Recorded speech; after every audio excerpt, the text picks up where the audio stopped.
started this interview, you were nervous or I don't know, and now look, you're comfortable and now you're so just say Ali spell.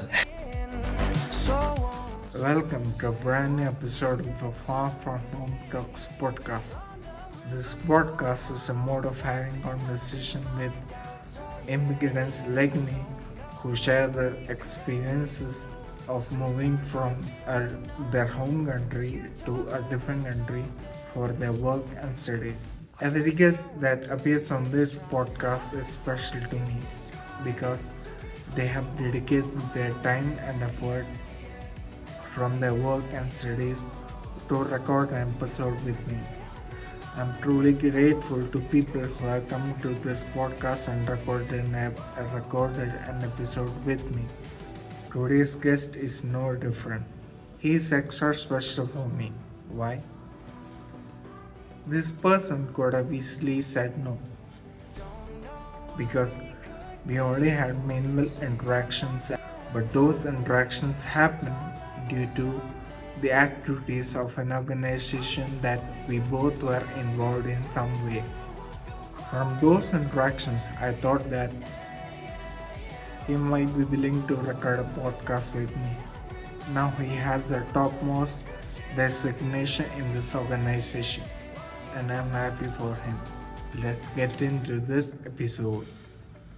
Introducing you to the newly elected president of Fanshawe Students Union, Siddharth Singh. Thank you for inviting me.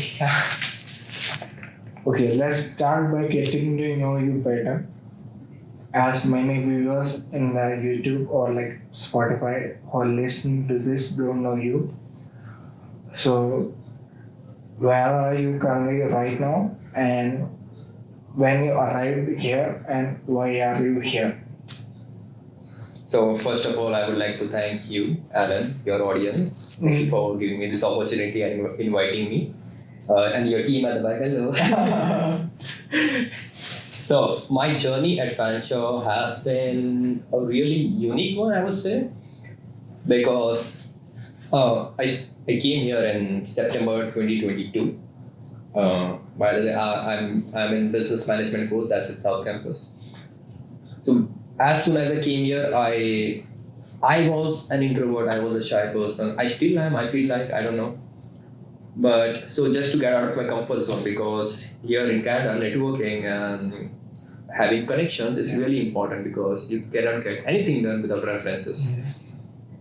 And I knew that. So my first step was to join Red Squad. It was my way of getting out of my comfort zone. Red Squad is basically a group of volunteering students who help the events team out during the events, whatever event that may be. That's how we first met as well. So you were helping us out on the events. And so I started as a Red Squad volunteer, and then I also enrolled to be a class representative for my own class. I still remember my first day as a Red Squad volunteer. So my first event was, so we were playing a movie in the Maryland field, and my job was it was me and one other student, our job was to just hand out popcorns to the students. And I was terrified. Like, I don't know, I was a really, really shy person, and my heart was racing to a point where I thought, okay, it's gonna drop on the floor, I don't know. My partner, she was a South Korean girl, and we were basically debating, no, you go first, I'm cold century, no, you go and give them popcorns. But when we saw the reaction of the students, they were really, really grateful, they were really kind to us, and so I felt good. And since then, I started my volunteering or serving students journey in the college, and I never looked back. Then I became the class representative. After that, I became the peer mentor, not for the student union, but for Fanshawe College, where I used to help out students who were new, basically to basically London City or this country or just in Fanshawe College. And they were looking for a mentor or someone who has experience. So I got into that, and then after that, I was hired by the student union, FSU, Fanshawe Student Union, because there was a position open and they liked my work as a volunteer, so they offered me a job. I got I got into it. Then I became the international digital ambassador for Fanshawe College, where I used to talk to students, the prospect students who were in their own country and they were debating whether to be in Fanshawe or to move to London City. So usually I used to address their queries. After that, I joined Fanshawe Friends, is a group of international students. So when I joined Fanshawe Friends, we had around 30 or 40 members, but now it's more than 300. And last time I also became the community admin and the pod leader for Fanshawe Friends. So there was a time where I also had to take care of, like just like any other international student, like part-time work, taking care of assignments, academic work, and doing laundry, household chores. So there was a time where I was overwhelmed with all the things because I had my hands on everything. But that is something that taught me how to manage your time. And at the end, I managed everything. Let's just say that. Yeah. And I'm really happy that I was into all those things because I met a lot of new people. I met you through that as well. And and then after that, the elections came up and students asked me to run for the president. And I thought to myself, do I have what it takes to be the upcoming president? Because Fanshawe Student Union it's a big organization, right? We have more than 185 employees. Our annual budget is more than $7 million per year. We are a non-profit organization. So I was thinking, well, that's a lot of things, but at the end, I made through all of, so I saw in the eyes of students, like they had confidence in me. So I was like, okay, if they believe, they have the belief in me, then maybe they see something that I don't see myself. So I ran for the elections, and the running for the campaign is hope. So from outside, it's a different perspective, but when you're running a campaign, it's a totally different experience. So the campaign only lasted for 10 days, but it's like roller coaster of the emotions, and a lot of things went down. But at the end, we made it through, and we won. And now here I am, the upcoming president. Good job. My next question is, what support or resources does the FSU provide to help international students integrate into campus life and Canadian culture? Like you said, the volunteer, like the programs like the Red Squad and the class program. Other than those programs, are there any other support systems or resources that might be helpful for the international students? So supports and resource systems, there's a lot of. I need a pamphlet for it. But there are a few things that came right top in my mind was, we do have an insurance as well from Moorcare, right? That is for international students. You get $500 for massage, $500 for, even if you're not using insurance, because it's really, really important to have insurance. We have, so it's the FSU who has contract with London Transit, where we negotiate deals, like it will be with the FSU president and Western University president and Western College president, like they all three come together and they negotiate the deal with the London Transit in order to provide them bus services at a nominal cost, because we are paying less than what Western College pays for their bus passes, and it's really expensive. Like the bus pass would cost like $120 a month. So these are the outside things that usually students neglect, but some also think. But other than that, in order to support students, that's why we have clubs in the FSU, where you can create your own club, or you can join an existing club. If you have more than 10 members in your club, we will fund you with $500 to run your club.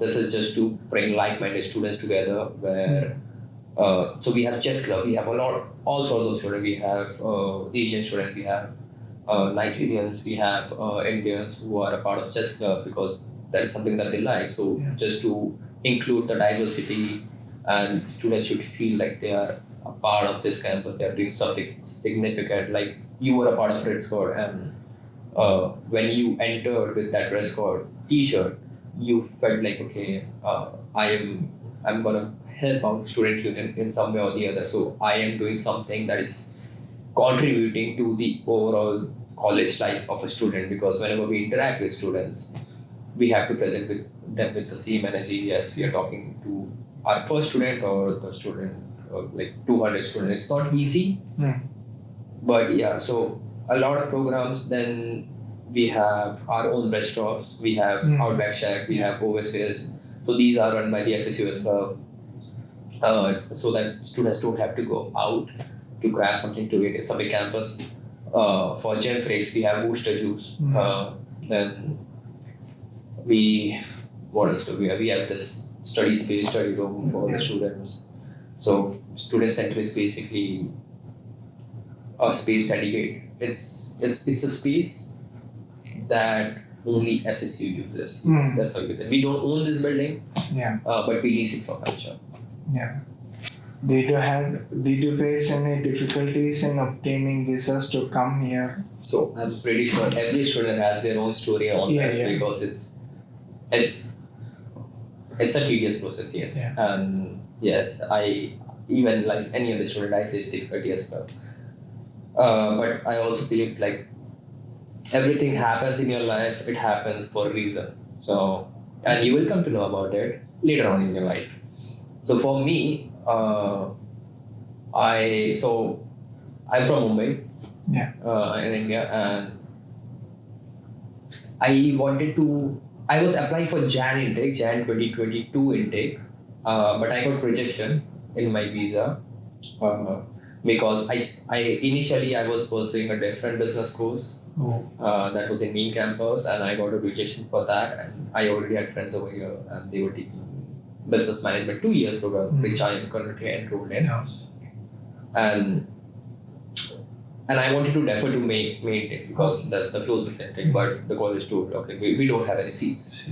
So that's why I had to defer to September intake. So I go, how much that is, like 7 months gap or something like that, and delay, and that's a really big amount of time. But luckily in my second attempt, I got the visa, and I got it pretty early, so I was able to book flight like 4 or 5 months prior to the departure, so I got it for cheap as well. So those are the good things that happened because of my rejection. Of course, I was devastated when I got the news. I remember I was shopping on some clothes because it was my sister's reception ceremony that was about to happen. And I was sad. And I was like, should I tell this to my parents? And actually, so when I got the visa, I didn't tell my parents. I sent my passport to the immigration office and they stamped it and I got the visa. And then I took my parents out for a movie, and during that movie I showed them, look, I have a visa. Oh, really? Yes. Oh, nice. And they were really happy, and my father was really suspicious because is it really? no, it's because we have to ship our documents, right? Passport, and my father was like, what is this file on it? As I saw something and it looks really like some document or something. And I told him, okay, it's just basic documents, I'm just shipping it. And he had some suspicion that I got the visa, but yeah, he was surprised as well. Yeah. And that is a good thing that happened, that I deferred to September intake, because after that, in person, you can say in person, or you can come to campus. In-person classes started in September 2022. Before that, everything was online because of the COVID. And now I'm graduating in May, and because I started in September, I was eligible to run for the president as well. Because if I was a May intake, my life would have taken a different route that I don't know. So yeah, there were some challenges, there was some bad thing, there was some good thing. But at the end, everything worked out. So I'm happy. So you talked about like showing your result to your parents during a movie. Yes. A movie in theater. Yes. So which movie was that? Okay. So I remember I wanted to go to a fancy movie theater. The movie was not good. I'm not gonna say the name of the movie. But was it Hindi or?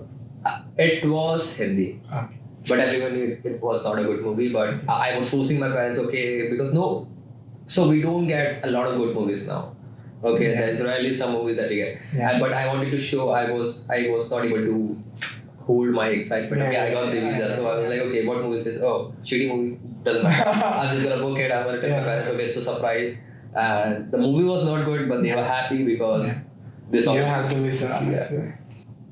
Before being the FSU president, you were an integral part of the FSU for coordinating and conducting events over the college. What made you indulge in those activities in the FSU?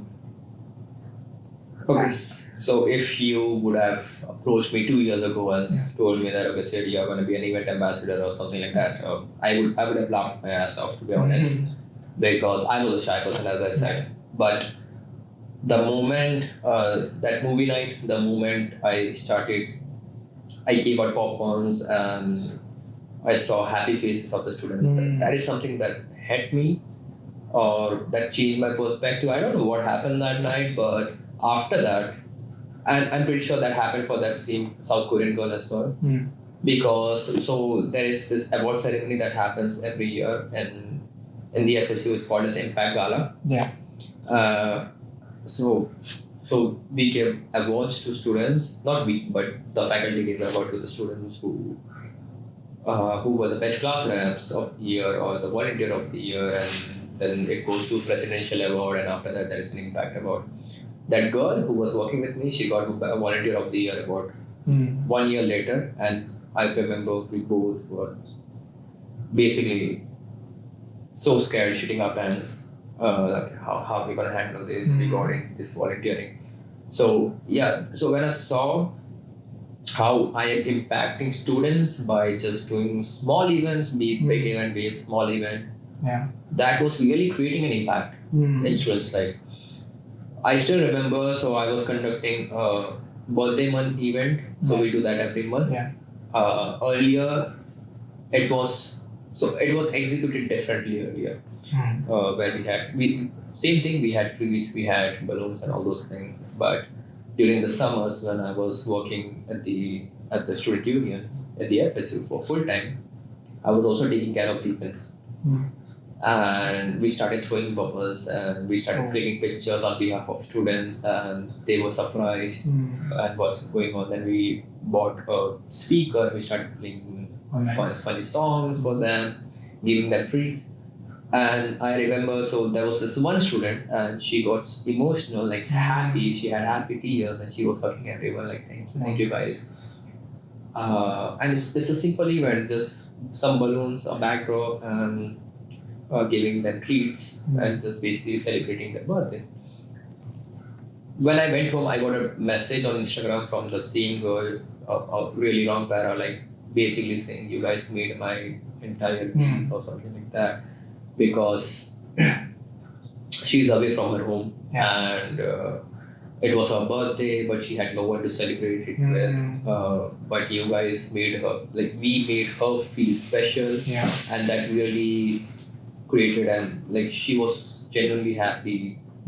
So I realized that, okay, whatever we are doing, it, like, sometimes it feels like, okay, it's just a movie event, we're just giving out popcorn, just pizza, not a big deal, but you don't know, sometimes for the students it's creating a long-lasting impact in their mind.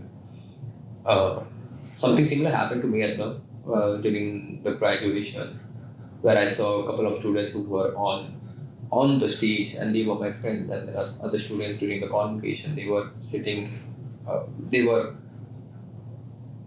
can I say this? So they were not on the stage, they were in front of the stage, like there are 500, 600 students on the convocation who were right in front of the stage, but there are some special students who, like 2 or 3, who gets to sit on the stage. And those students were my friends, so I asked them, what did you do? And they told me, okay, I was in this volunteering program and I got a scholarship. Blah, blah. And I was like, okay, do we have scholarships for international students as well? I didn't know about that. And that's how I came to know, and that created an impact in my mind. Okay, I'm going to be on the stage next year. I'm going to do everything. Then I started applying for scholarship. Well, I got the scholarship as well, but now I'm the president. I'll be on the stage anyways. Yeah. So yeah, so no matter what you do in the FSU or in general, whenever you're volunteering, those small interactions play a big role in someone's life. You would never know that. So yeah, that was maybe I forgot the initial question. So No. I drifted away from the question. No, I was asking like, yeah, you kind of covered like what made you indulge in those activities? Like, why did you, before being a president, why did you indulge in those activities? And And also it's an on-campus job, so you get paid for it. So that is a message to like all the immigrants who are watching this, especially students. Don't just come here to just study or like do part time or like not just that. Do interactions or like have a communication and grow your network so that it can have a good long lasting impact on your not only mental health because like you are in a different country, you are away from your home country, and it kind of creates a feeling of loneliness. So you have to be a part of something in order to like move away from that loneliness. What's the most surprising cultural difference that you have found since you arrived here in Canada? Okay. Cultural difference. So this happens only in London because I've been to Brampton and Toronto and it's nothing like that. But people are really nice over here. And I'm from Mumbai, and Mumbai is a fast-moving city. No one gives a shit about what you're doing. Here, everyone is trying to make small conversations with you. So I remember, like, my first time when I was here, I was going to the gym. I was walking on the street, and I saw an old couple sitting outside in their front yard, and they looked at me, they smiled at me, and I smiled back, and yeah, how are you? I'm good. How are you? This is something that I'm not used to being in Mumbai because you are always in a rush. Yeah. I was about to enter the gym, so there was a guy who held the door for me, and he told me, and I said, okay, thank you. And he said, no worries, bro, I got your back. I was like, what's going on? Why are people so nice over here? And but it's just basically in London. And like if you go to Toronto and if you are being kind, if you hold the door, then they'll look at it and they're like, you're not from here, are you? Well, this has happened to me as well. Okay. But yeah, so that is a cultural change. Like people in smaller cities are generally nice. What was a big shock? The food. Not a big fan of the food. Sorry, I work with a lot of Canadians all the time, but okay, add some salt. Yeah. Because I used to work at a restaurant as well, and they didn't have, so they had salt, but salt was used for different purposes, not to add in the food. Yeah. So yeah, I still miss Indian food. I'm a big fan of it. But yeah, those are the cultural changes that I was really surprised. I knew the food's gonna be different, but not to this extent. Which are the Indian food that you're missing too much here? I'm my mom's food, man, first of all. Yeah, but I'm a big fan of biryanis. Yeah. But I eat biryani over here all the time. So I've tried all the biryani restaurants in London just to get a taste, and the one that I liked. You're not sponsoring me, so I'm not gonna. But yeah, so I usually order from them all the time. So it's not like I'm missing it, but yeah. So that is always a little bit of difference. So you won't get the authentic taste that you get in India. Yeah.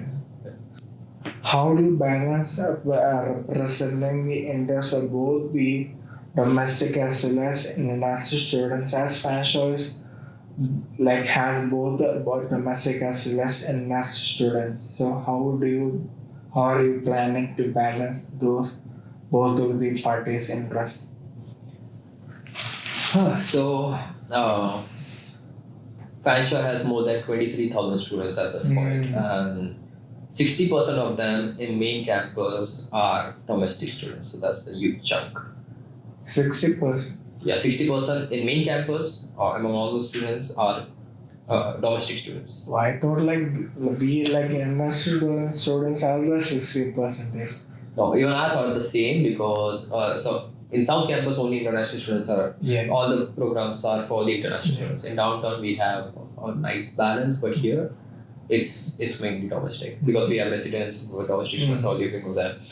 So one of the reasons why we do a lot of events, a lot of parties in the Outback Shack is for the domestic students as well because they like to party and most of them are young. And so among all the events, so being an event ambassador, I have more experience in the events. So among the events, we also conducted country pubs night, so that was dedicated to the country's like old era country sort of theme, and those are the or we also do masquerade parties. So these are the events that usually is dominated by the domestic students. So we try to keep a balance in everything. So if you look outside, like 3 or 4 of us are Indian, you can see outside there are shares are being the spaces are being shared by the domestic students as well. Yeah.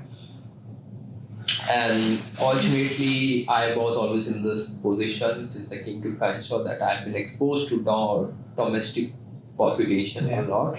My first job, I was working with basically Caucasian people. In the FSU, I work with mostly I work with Canadians and also with some other cultures as well. So I do have an idea, but at the same time. So it's easier for me to communicate with them and ask for their feedback about the things that we could do to improve in the FSU. But most of the time, they're happy with what we have. It's usually the opposite. The international students who have more demands, okay, we want this, we want that, because as being, and I understand that because as being an Indian, we want most things from whatever money that we pay. Yeah. So, and that's how our culture has been. So it's okay. Okay. So, what advice would you like to give to the policy makers or the governments in order to support the immigrants? Like, let's start with back home and in Canada. What would you like to give an advice to the policy makers to support the immigrants? Let's start with India. So I feel like there is less support in India because the population is huge and a huge chunk of Indian students wants to immigrate. That was the case at least 1 year ago. Not right now because the policies have changed. And I remember like whenever I used to email the immigration office or the consultancy, not the consultants, but yeah, because consultants are getting paid, so that's what they will respond. But all the other government officials, well, it takes a lot of time for them to get back, and sometimes they won't even get back. So, having more channels, or maybe having a proper filtration where they could respond to everything. Because here, when I work, if I'm even anyone, they have to respond to me in 48 hours. That's the rule. And, not so. At the same time, the population plays a major role in this as well. So yeah, provide a little more channels, a little more support for the students, and for Canada. Well, a lot of rules have changed. And so that is why it's going to be a tricky one for me to run the FSU, basically. Because there has been some financial impacts on the FSU as well. So just to give you a perspective, let's say in South Campus, last year for September intake, we had 800 new students who enrolled and who were coming to the South Campus. This year, after the rule change, basically there are two major things that has impacted. One, the GIC has been increased to 20,000 from 10,000, and the spouse visa is now only available for students who are taking master's degree. And I have a lot of friends who are Nepali and who usually want to get out and have a better life in some other countries. So one of them comes, enrolls for study visa, and then they sponsor their spouse. So that is not an option anymore. So as I was saying, last year it was 800 students. Now we are around 200 or 220 students. But yeah, there are some losses that FSU is facing as well. Fanshawe is facing. All the other colleges and the entire Ontario are facing. But we are not doing that bad. We are still okay, and we have plans. Okay, if this happens, then we can do this and that. So we have backup as well. So for now, we are good. But at the same time, to the government of Canada, or as an immigrant, or just as an international student, or being the upcoming president or something like that, I feel like this won't help any immigrants out. And a lot of students come over here with big dreams in their mind, like they want to achieve something, and their families back home are really proud. Okay, my son, my daughter is in Canada or in some other places, and they are here to make a life. So just think about from their perspective as well, like what would happen, and also think about long term, like how would the job market would do, like after 5 years. Okay, now I understand, like there is a filtration process that's going on. Only good students would be in Canada. I feel like all students are good students. But what about after 5 years? What about, I'm just saying, if we don't have enough population to support the jobs, then again the inflation is gonna take place, the demand for the jobs is gonna go up, all those things. So there are, whenever we make a decision, there is always a consequence. So just think of it in the long term. You guys are good at making policies and doing the job, but think from the other perspective, from a student's perspective or an immigrant's perspective, maybe. Like how would they feel and how the things are going to go if we keep on doing this. So yeah, I don't want comment to be on my back.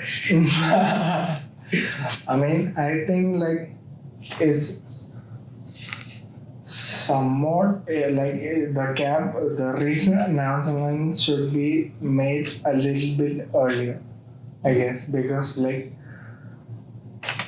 the increase in the number of international students from all over the world to Canada, there has been a huge increase, and to meet those people, there are less resources available here, like jobs or like anything. So first, I think the government should have tried to increase the resources available here, and then maybe increase the limit of intake of the incoming students. I am also not a government or official or anything, so and I don't know. Right, makes sense. Yeah. I have to leave for a class. Before you start the next question. All this way class. Okay, so thank you so much. All right. Sorry. You are not a Malayali. I sometimes confuse him with being Malayali, like from Kerala. Like you're from South. Yeah, he's from Tamil Nadu. Oh, okay. See, being a Mumbaikar, I don't know. I just say okay, South. Yeah, like India is a huge country and like with diverse population, so it might be different for people from different places. Like we have a northeastern person in our class, and at first I thought he's a Nepali because of his look. Yeah. So that's like some things, as India is a big country and with a diverse population. So how do you cope with the emotional toll of being away from your home country, away from your loved ones, especially during festivals or traditions?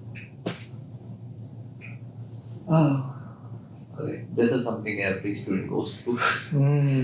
Because there are some festivals that are dear to my heart, but I cannot celebrate it. I miss my dogs a lot during those festivals. But usually, what I do is there's not much I can do. So I just call my parents on video call. But at the same time, it's really important that you make a family over here as well. Like you have friends who you can celebrate Diwali to. And just don't if you don't make any friends, if you're just involved with your family in India, you have to balance things out. Because there's only so much you can do on a video call. But here I remember last Diwali, I was celebrating it with my friends, some new English students that I'm close with right now. Because that's how it worked out. And then we were all dressed up in traditional clothes. We also got some firecrackers from Nepali Bazaar. So celebrate over here. Find people, and there will always be people who are making, if not your college, if not your student unit, there will always be people in downtown who are conducting any cultural event. Go to that. There is always Garba night during Navratri in BMO Center that is hosted by one of my friends, and then some other cultures like Covent Garden Marketplace. There are street salsa for all the Spanish people in downtown. Then Covent Garden Marketplace has some Mexican dishes or something related to black community as well, like jello fries. It's a really famous dish over there. So if not in your culture, if you're missing a festival, you will just Google it. You will always find someone doing it, and just go out there instead of just staying home. Otherwise, you will get homesick, and it takes a toll on your body. Believe me, I've been homesick before, and it usually happens when you have a lot of leisure time and you're just being in your room in your confined space and you're not doing anything, you're not meeting people. During that time, these thoughts take over. So just go out there. Just take a walk, stroll, find friends, find partners, do whatever you want, but be out there. This podcast is also part of what Sid said. I was jobless first of all, and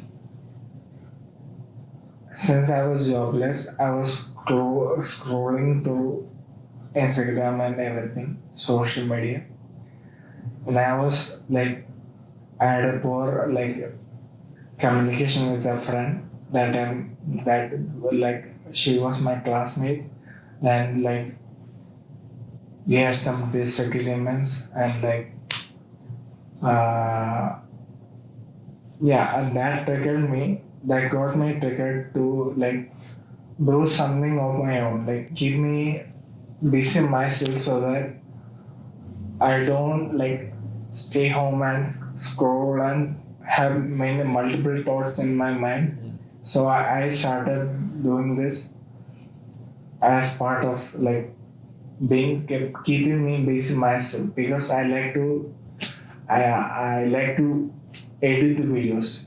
I think I'm good at it because I've done previously, and I like to edit things, and I want to indulge in the content creation. So I feel that this can be a mode of keeping me busy as well. If you could bring one aspect of India's culture to this country, what would that be? Is that food or? So I don't have the proper term for it. But inclusivity during your early childhood, if that's one way to put it, but something that I've noticed, I live in an apartment, it's a 3-building apartment, basically like a complex that we have in India. Just all the kids are either they are playing with the sibling or they are with their parents or they are on a tablet, an iPad or something like that. I've never seen to like basic kids. Or we have parks over here, right? There is one park right behind my building as well, where the children are, playing soccer or doing some outdoor activities, playing whatever sports they want, basketball and all those things. Yeah, I've seen a couple of students playing sports in college or maybe in their school, but not like when we go out in the streets. You know who your neighbors are, right? Yeah. And there is another relationship that is formed with your neighbors, the people you're living in with the building here. I don't even know who lives next door to me. Probably someone who's just trying to find out a small point in order to complain about me to the management because they just see as okay, yeah, a student who's gonna party all night, blah blah blah. No, our life is hard. We are not here to party, but yeah. So I want something like how our childhood was back at our home. Like probably you had childhood friends who used to hang out with and do some random stuff outside of school. Yeah. So I feel like that culture is missing over here. There are a lot of things that we learn in our early childhood, but just because people don't actually communicate with each other, they do greet each other, but that's small conversations and they don't make meaningful connections over there. So that is something, because if I had a kid over here, I would be worried, okay, like when I was a kid, I used to tell my mom, okay, I'm going out with my friends to play. It's not going to happen over here. And I like technology, being a tech freak, I still don't want to give like iPads and all those things to my kid. I'm really worried about his education over here. So there's a lot of things. So just basically, I wanted to have a fun childhood like I did.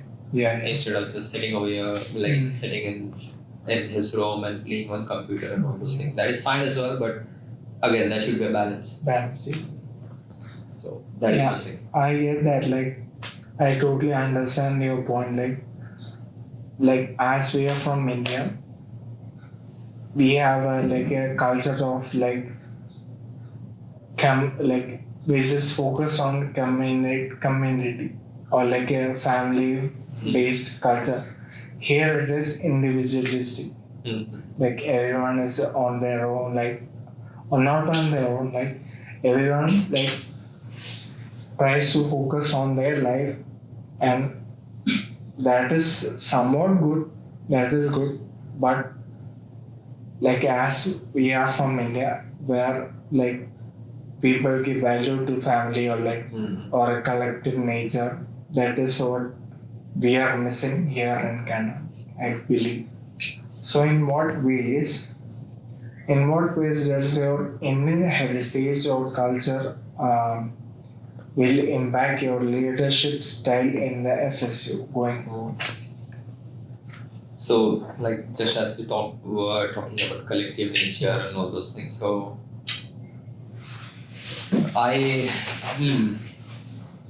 what can we call that leadership style? Because I feel like I'm good at leading people, but at the same time, I want to be out there in the field with them to basically just tell them, okay, I have your back. Don't worry, and you're gonna get through this, or we can do this in a better way. And I'm always open for suggestion as well. So. But at the same time, there needs to be some authority as well in order to take quick decision. But that is only during the crisis. Because if you take too long for the feedbacks and all those things, then there are some opportunities that you could lose. Because during crisis, there is always some opportunity that arises. But yeah, for me, it would be just basically, I'm more of people person, you could say. I like to talk to people. I like to get their perspective, their thoughts, their insight on things. Because something that I've noticed, I've learned a lot of things from someone else over here, and I question my method. Okay, I've been doing this way all this time, and this other person just showed me an easier way. So there's always room to grow and well, so that's I don't know what that leadership style is called, but Yeah, it's it's fine. basically being there for this. It's I don't know. it is Siddharth style. Okay, so as you were nominee for the president and you are the president now, Mhm. how were you able to gain support of the students with a diversity? Like, as Fanshawe College is all about like includes all the people from different countries and it is all about diversity. So how are you able to manage the support from those people from a diverse group, not just from Indian people? So during my campaigning, there's something that I noticed that a lot of culture, a lot of like-minded people from same, maybe you could say, from same religion, same race, they have groups and they are connected with each other like we are through one way or the other. So I have a friend who's from Nigeria, and so he's a good friend of mine. So he told me, okay, I'm gonna promote you and I'm gonna put this on a group. The next day, I went to South Campus. There is another guy from Nigeria, and he's like, "Oh, I read your this thing on our WhatsApp group," and then I saw the chat. There's been debates going on, and there are a lot of black students who are supporting me, but Yeah. there's some of them they're questioning, okay, is he going to support us? They're like, these Indians will support if someone black was standing for the president and all this thing. Then there are some students who were defending, okay, saying, no, I personally know him, like he has helped us out, he's my classmate, he has provided us with events, like cultural events, blah blah blah blah blah. So that is something I realized that even though I'm closely working with campaigning, there's a lot of things that's going on that I'm not aware of. Yeah.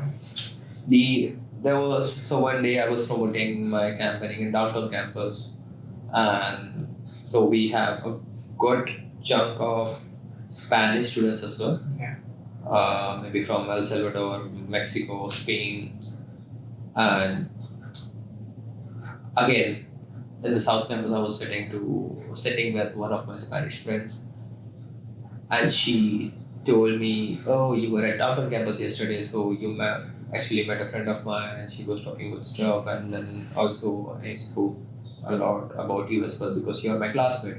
So I'm like, okay, these connections are everywhere. It's spread it out like spider web, and what's happening in somewhere 10 kilometers away is affecting next day somewhere some other place or to some other individual. So, but yeah,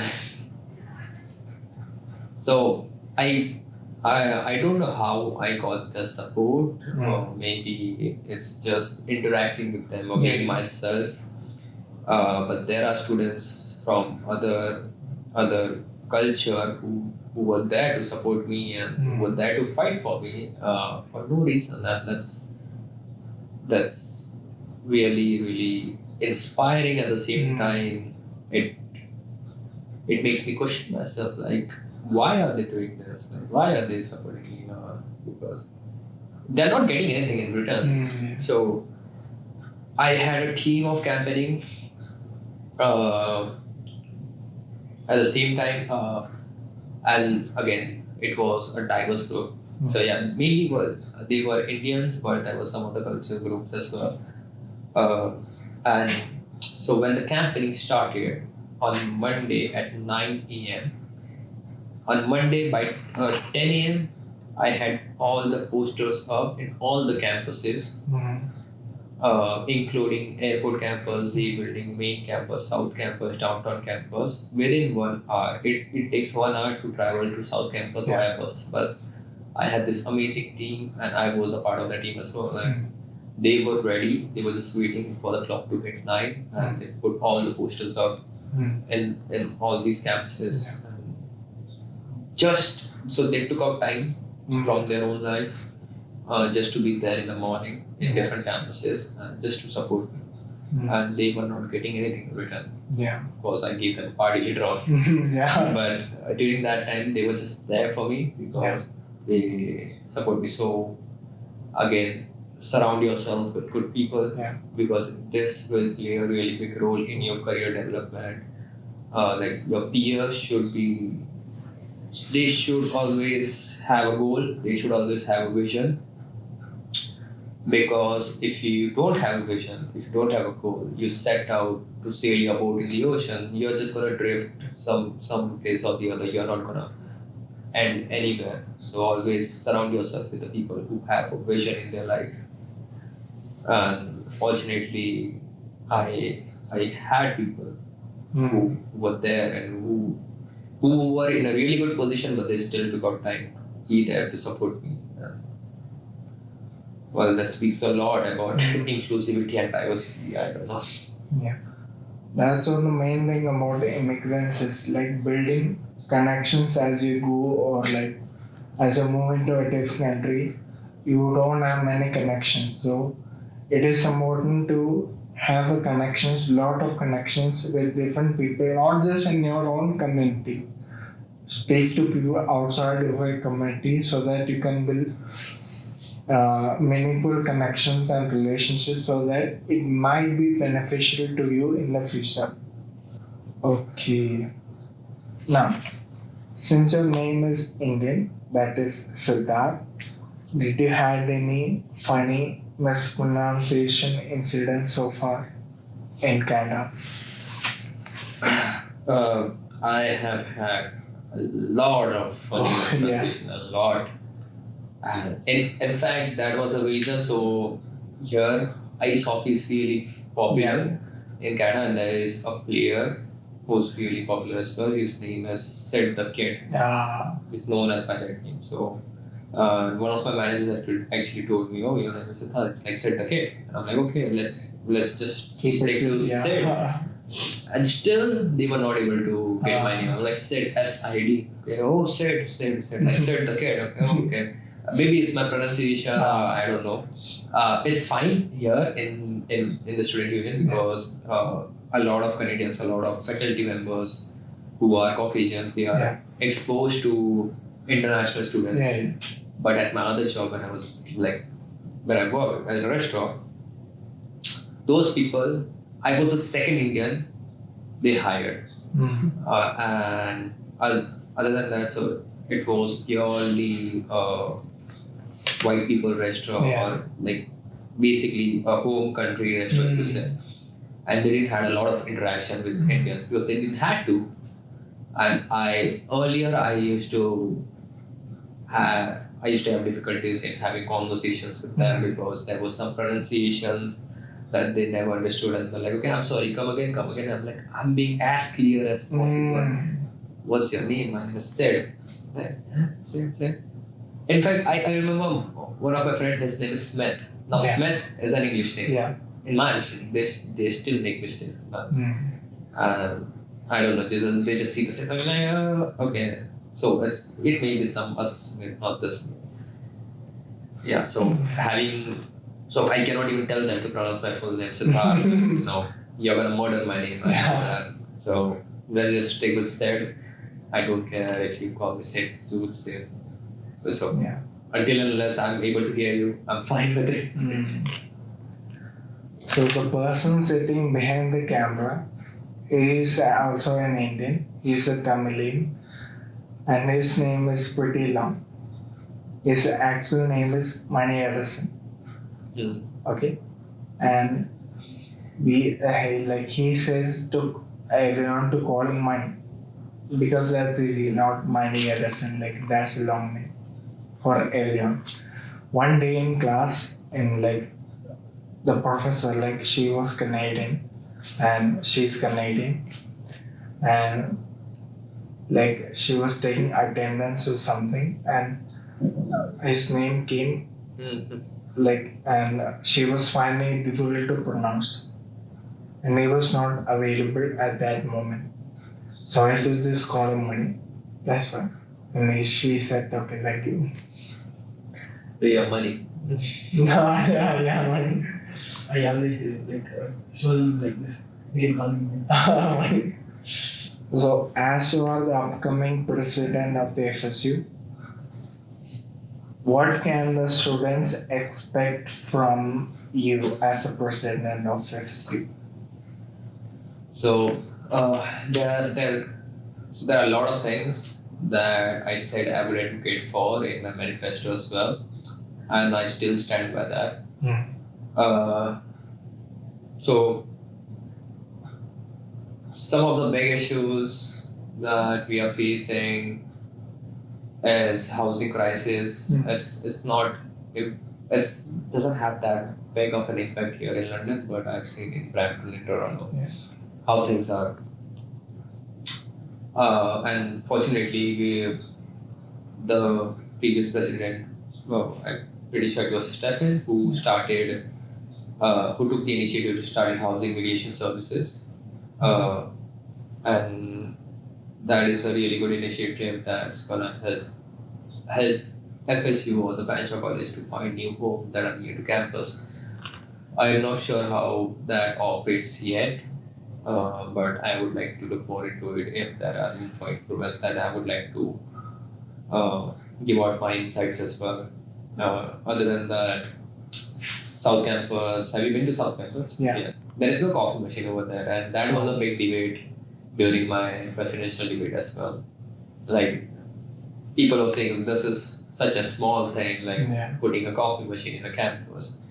But our job is not to make big changes, be at big conferences. That's what we will do that as well. Yeah. But at the end, it's about making students' life easy. Yeah. And that is something that I noticed. Like, students are going outside to the mall or to McDonald's to get coffee if they have early morning classes or whatever. And it gets difficult during winters because we have snow. You have to all layer up, put your jacket just to get a cup of coffee. So I don't think that's fair. So probably I'll implement a $1 coffee machine. I cannot give it out for free, otherwise being students they will take advantage of. Yeah. Right? But I want to give it out as cheap as possible. In the Oasis, the food is not that expensive, but I still get complaints that it is expensive because again, students are meant to be broke. We are broke, so I would like to, start a meal of the day concept where they would cook something in bulk and they would give it out for a nominal price or which is cheaper. Then we have games room. The booking system of the games room needs improvement. Downtown campus doesn't have a prayer room. I used to get messages from downtown students all the time. Do we have a prayer room over here? No. They don't have a games room. They want a games room over there as well. So I know downtown campus has limited space, but we'll try. If we get room for it, then we can implement that as well. And we got complaint from students in the Z building and airport campuses because those are the campuses that usually they feel like they are being neglected by the student union, but that's not the case. They want events, we will give them more events. I will advocate for it personally. So these are the first-hand information that I got from students. Other than that, a lot of back operation changes that will be done. But again, this is something the students are not interested in. They just want to see the results. So I'm not going to go into the details of that. Okay. What do you hope to achieve with this position of being president of FSU? So personally, so my journey about leadership started in my semester 1. I had a professor, Sheila Harrison. I'm going to take her name because you're awesome. And she taught me almost everything about being a good leader. Earlier and she basically changed my perspective. Okay, this is how a leader should be and all those things. And then after that, whenever I used to go to my work and all those things, my manager or someone at higher authority, in my mind, I was constantly assessing them. Okay, this is not a good leadership skill. This is a good leadership skill. So maybe something that I want to be in order to make my professors proud. Personally, I want to grow as a person. I have all like every single student. If you are moving to a new country, there are a lot of things that you need to do, and eventually that country forces you to grow. Like when you came to Canada, back in India, you were a different person than you are here in Canada. Now, if you go home, if you talk to your parents, they would feel like, okay, there are a lot of things that have changed about you in a good way because now you can take care of yourself. And personally, I was a guy who used to get pampered by my mom a lot, and now I have to cook and all. Which that's why I got my job at a restaurant as well. Now I can cook, I can call myself, yeah, I can cook, I can feed my family. Yeah. But yeah, so being the president, my goal is to personally, I would like to grow as a person because life is all about growing. If you stop, then probably it's because you're dead. Yeah. And professionally, I would like to make students' life easier. Again, sounds like a cliche answer, but that's what I've been doing it since I've been here in Fanshawe College, and for that, so there are a lot of, for that I would like to go to other colleges as well to find out, to gain more insight, gain more ideas. So we found out, so there was a referendum that we were promoting during the election, the food referendum. Unfortunately, that didn't pass through. But the plan was, so we were finding out ways how we can support students because if there is a lack of food in students' life, then how can we accommodate for that? And it was Stephen who gave me a really good idea. There's some college, I'm not sure it's which college, Conestoga or Centennial, but yeah. So they have their own grocery supply system on campus. So that is something that we wanted to do, and Stephen gave me this idea, and I was totally in support of this. So more breakfast event with that $2 and talking directly to the suppliers to have our own supply of groceries, so students can go online, they can book whatever groceries they want, and then they can come to on campus and they can pick their groceries up at a certain amount of time during the business or whatever it may be. And that would be cheaper than going to the other supermarkets because we are contacting suppliers directly. So somewhere we were not able to convey that message to the students. We just told them it's for food security and it will help you out, but what plans did we have? So at the end, it's upon the president and the exec director and the board members, what are we going to do with that money? And we were still in that phase of just pushing the referendum, but not clarifying to the students like what did we wanted to do. So when it comes to professionally, personally, it's not just me, but the entire Fanshawe Student Union is constantly thinking of ways how we can improve students' life. And we try out a lot of things. Sometimes we succeed, sometimes we don't succeed. It's just a trial and error process. Whatever works, we keep that intact. Whatever doesn't work, we try out new things then. So yeah, professionally, again, my goal is to be out there for the students and basically listen to them, advocate for them, be their representative, the one that they asked for. And that's a lot of responsibility, but I'll try my best. Yeah, you will be best. I know, like from the impression that I have had previously and even now, I know you will do the best being a president of FSU. Okay, one for last final question. What advice would you like to give to the future immigrants who are watching this video, who are coming to a different country from their home country for work or study? In general, in any country, it doesn't need to be Canada. In any country, what is your advice to them? So my advice is, so if you're coming to, if you have decided to move to a new country, then probably it's because there is some fire inside of you that is driving you. You have a goal, you have a vision, and that is something that I've noticed over here when students. So they come with that fire in their eyes, but when they arrive here during their course of study after 1 year or maybe 18 months, they drift away from their goals. Always remember why you wanted to come here. Do not settle for anything less. It's okay, like a lot of you want a good life, you want a permanent resident in that country.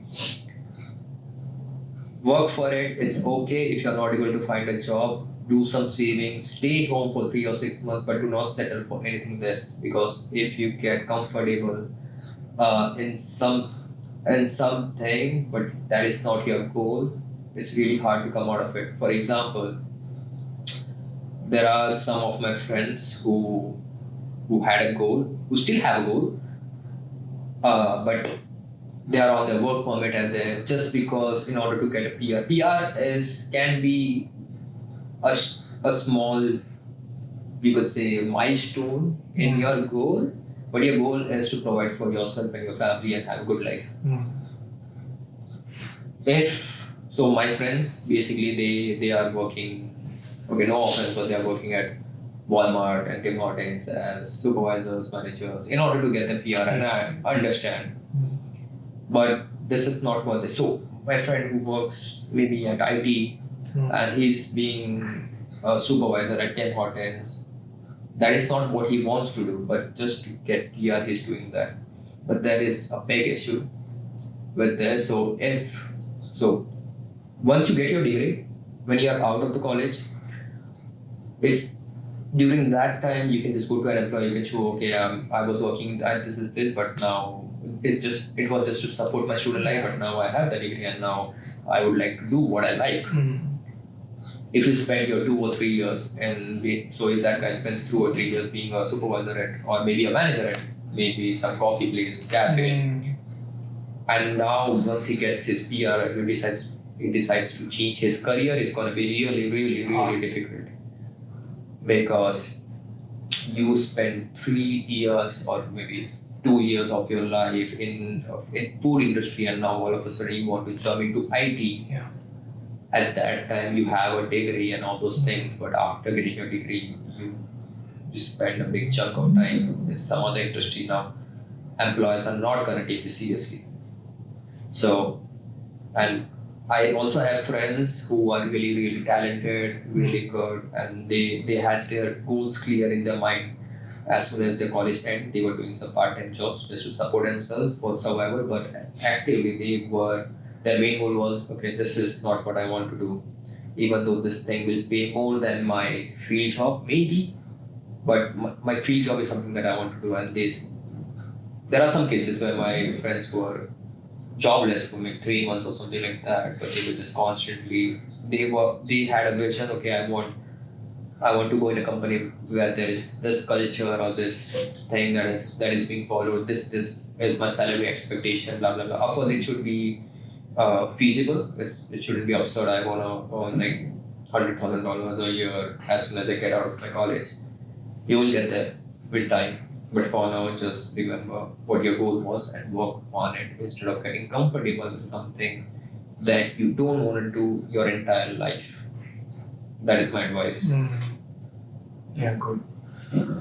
Thank you so much, Siddharth Singh, the newly elected president of FSU for 2024 to 2025.